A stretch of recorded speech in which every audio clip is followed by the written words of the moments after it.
হরে কৃষ্ণ। নমস্কার সবাইকে। আশা করি সবাই ভালো আছেন, ভালো থাকুন, সুস্থ থাকুন। আজকে আমি আপনাদের কাছে বলবো শিশুপালের জন্মবৃত্তান্ত, শিশুপাল পার্ট 1। শিশুপাল কিভাবে জন্ম নিয়েছিল চলুন শুরু করা যাক এবং তার বৃত্তান্তটা সম্পূর্ণ জেনে নেওয়া যাক।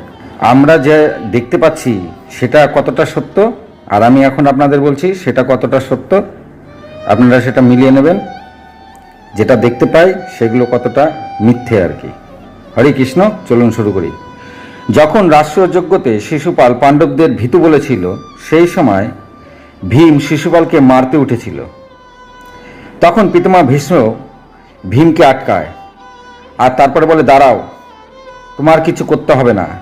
এখানে শ্রীকৃষ্ণ চুপ করে আছে বলেই শিশুপাল এত কথা বলতে পারছে।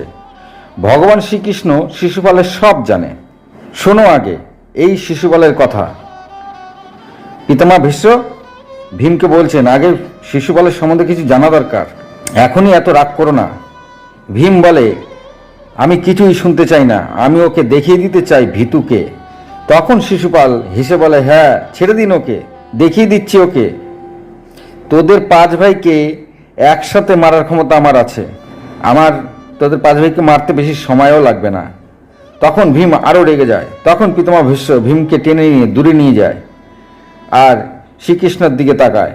তখন ভীষ্ম ভীমকে শিশুপালের জন্মের কথা বলে, কারণ ভীমকে জানতে হবে শিশুপালের জন্মের ব্যাপারটা।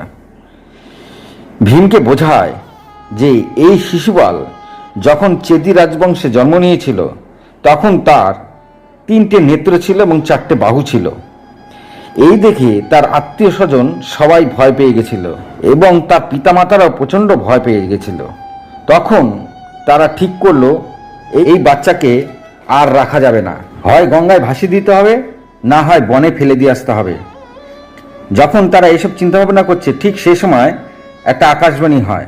সেই আকাশবাণী বলে, হে রাজন, আপনারা কেউ ভয় পাবেন না, এই পুত্র খুবই বলবান ও শক্তিশালী হবে, একে ত্যাগ করবেন না, একে পালন করুন। তখন শিশুপালের মাতা সেই আকাশবাণীর উদ্দেশ্যে বলে, আপনি যেই হন, ভগবান বা যেই হন, আপনাকে আমার নমস্কার। আমি জানতে চাই এই বিচিত্র বালকের মৃত্যু কিভাবে হবে। তখন ওই আকাশবাণী বলে, আপনার এই পুত্র যার কোলে যাবার পরে 2 বাহু তার খসে পড়বে এবং যাকে দেখে তার 3 নেত্র লুপ্ত হয়ে যাবে, তার হাতেই এর মৃত্যু হবে। এই শুনে তার পিতামাতা দেখতে থাকেন কার কোলে গেলে ছেলের হাত খসে পড়ে। এদিকে এই বিচিত্র বালক দেখতে দেশ বিদেশ থেকে নানান রকম রাজা, জ্ঞানী, গুণী, মুনি, ঋষিরা আসতে থাকেন। যেহেতু তার 3 নেত্র আর 4টে হাত ছিল, তাই দেখতে সবাই আসেন। তখন তাদের মাতা পিতা সেই শিশুকে সবার কোলে কোলে তুলে দেন, কিন্তু কিছু কারো কোলেই তার বাহু খসে পড়ে না।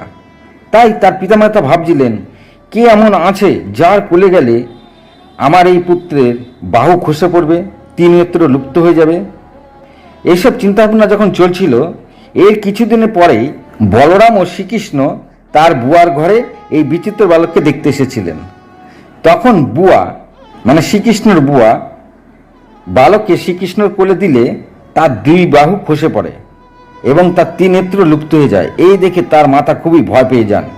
তখন তার বুয়া শ্রীকৃষ্ণকে বলেন যে আকাশবাণীতে বলেছিল, যার কোলে গেলে আমার পুত্রের হাত ক্ষয়ে যাবে, 3 নেত্র লুপ্ত হয়ে যাবে, তার হাতেই আমার ছেলের মৃত্যু হবে।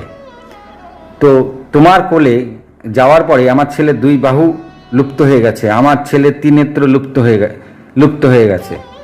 তাই আমার বিনীত আবেদন, আমার ছেলেকে আপনি মারবেন না। তখন শ্রীকৃষ্ণ তার বুয়াকে বলেছিল, নিশ্চয়ই আমি তাকে কিছুই করব না, আমি তার অন্যায়গুলি সয়ে নেব, কিন্তু এমন যেসব অন্যায় করবে, যেসব অন্যায় তাকে মারতে বাধ্য করবে, সেরকম আমি 100টা অন্যায় তার ক্ষমা করে দেব। এতে তার বুয়া খুবই খুশি হয়েছিল। শ্রীকৃষ্ণ কিন্তু সব মিলিয়ে 100টা অন্যায় ক্ষমা করার কথা বলেনি। শ্রীকৃষ্ণ বলেছিল, তার ছোটোখাটো যেসব অন্যায়গুলি করবে সেগুলো আমি ধরবই না, তাকে মৃত্যু দিতে হবে এমন টাইপের অন্যায় যদি সে করে, সেরকম অন্যায় আমি 100টা সহ্য করব। তারপরেও যদি সে এরকম অন্যায় করে, তাহলে কিন্তু আমি তাকে মারতে বাধ্য হব। এটা ছিল শিশুপালের জন্ম বৃত্তান্ত।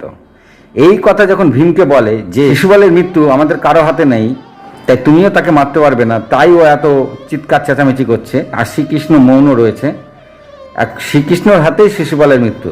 এই কথা শুনে ভীম শান্ত হন। হরে কৃষ্ণ, হরে কৃষ্ণ। আজ এই পর্যন্তই। ভালো থাকুন, সুস্থ থাকুন, আর আমার ভিডিওগুলি দেখুন। ভালো লাগলে লাইক কমেন্ট করুন। আমি যেগুলো বলছি এগুলোই সত্য, যেগুলো দেখছেন সেগুলো সব মিথ্যা। হরে কৃষ্ণ।